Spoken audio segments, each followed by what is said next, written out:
మనందరం చూసాం ఎన్నికల ముందల మన అధ్యక్షులు చంద్రబాబు నాయుడు గారిని జైల్లో పెడితే నాకు ఒక అన్నగా నిలబడిన వ్యక్తి మన పవన్ అన్న. నాకు ఇప్పుడు కూడా బాగా గుర్తు. ఆనాడు జడ్జిమెంట్ వచ్చి చంద్రబాబు నాయుడు గారిని ఏకంగా రాజమండ్రి జైలుకు పంపిస్తుంటే నాకు ఫోన్ చేసిన మొదటి వ్యక్తి పవన్ అన్న. ఆనాడు నాకు ఫోన్ చేసి ఒకటే చెప్పాడు, అన్నగా నీకు అండగా నిలబడతా, నిన్ను ప్రోత్సహిస్తా, నీకు ఏ సమస్య ఉన్నా నాకు ఫోన్ చేయి తమ్ముడు అని చెప్పారు.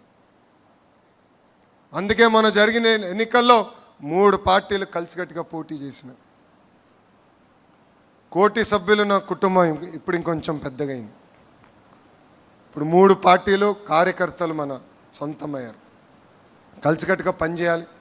చిన్న సమస్యలు ఏమున్నా మనం మన సమస్యలు పరిష్కరించుకోవాలని కార్యకర్తలందరికీ నేను పిలిపిస్తూ, ఈరోజు డబుల్ ఇంజన్ బుల్లెట్ ట్రైన్ సర్కారు ఉంది కనుకనే విశాఖ ఉక్కుని కాపాడుకున్నాం, విశాఖ రైల్వే జోన్ ఏర్పాటు చేసుకున్నాం, త్వరలో కర్నూలుకి హైకోర్టు బెంచ్ తీసుకొస్తున్నాం, ఫైటర్ జెట్ తయారు చేసిన పరిశ్రమలు మనం తీసుకొస్తున్నాం, ఏకంగా అమరావతి పోలవరానికి రావాల్సిన నిధులు కూడా మనం తీసుకొస్తాం జరిగింది.